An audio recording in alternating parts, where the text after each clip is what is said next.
back to Heat in Paradise. You know, when a new player comes into camp, sometimes you feel like that little fish in a big sea. But for one Heat assistant head coach during this training camp here in the Bahamas, this sea is something he was used to, except it was in a much different role. Juwan Howard tees it up and knocks it down. He's a familiar face to Heat fans over the last few seasons. But if you look closely at Juwan Howard during training camp, you notice he was actually wearing a polo shirt and not playing.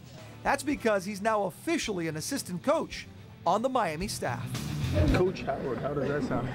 Weird, funny, but more importantly, I'm happy about it. It's a nice transition from playing a game that I've played ever since I was 6 years old and playing the NBA for 19 years. Now to give something back to the game with a lot of great coaches have instilled in me some good basketball. I'm looking forward to the new challenge. He's the first one here every day. I think he's making a point of it to be the first assistant coach here on the early bus. He beats all of us, and it's not like we're late risers. He stays late, he's working with the players. These were all strengths of his before as a player, and that's why we feel he'll make a good assistant coach. His work ethic will never be questioned. But will he be questioned now by players that he's no longer on the roster? The transition may take time. They know that I want to respect them, which I've always done as a player, and at the same token, they respect me. I'm going to learn not only from the coaching staff, but I'm going to learn how to become a better coach from my teammates, my ex-teammates. Yes, a little slip-up of what to call the players, but one thing he can always call them is friends. We're all in this together. He's just with the coaches now. There is a difference, He's not going to be in the locker room. He's not going to be, getting stretched, getting taped with us anymore. And that's an adjustment period, which I'm sure we're all going to have to get used to. But it's always great to have that familiar face to where if you need to talk to somebody, if you need somebody to push you or pull you, he's there. He's there, and he's ready to start a long road that he hopes will one day end with a head coaching opportunity. That's my goal, and I'm going to work my way. And I think I'm learning from one of the best staffs in the game.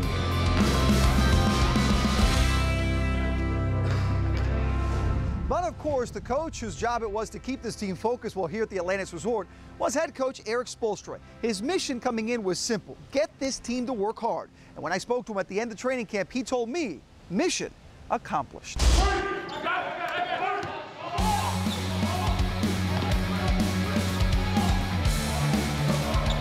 What are your feelings as far as what you were able to do and how you feel what this team is? We think it was a pretty cool thing to come down here and do something different. We had a long season last year.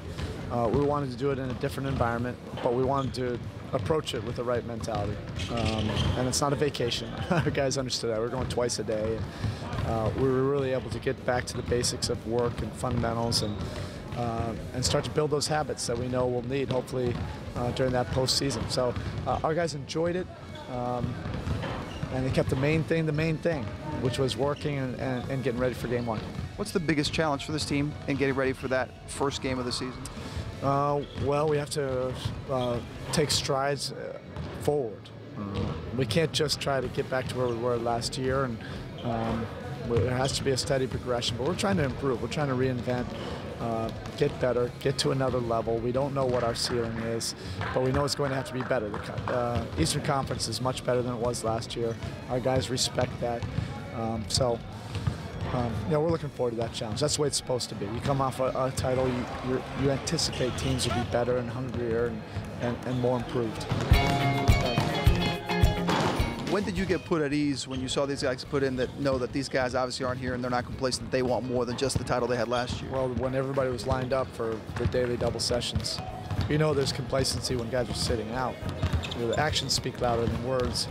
We've talked about that. You can't just talk about the process or the championship habits. You have to do them. You have to live them.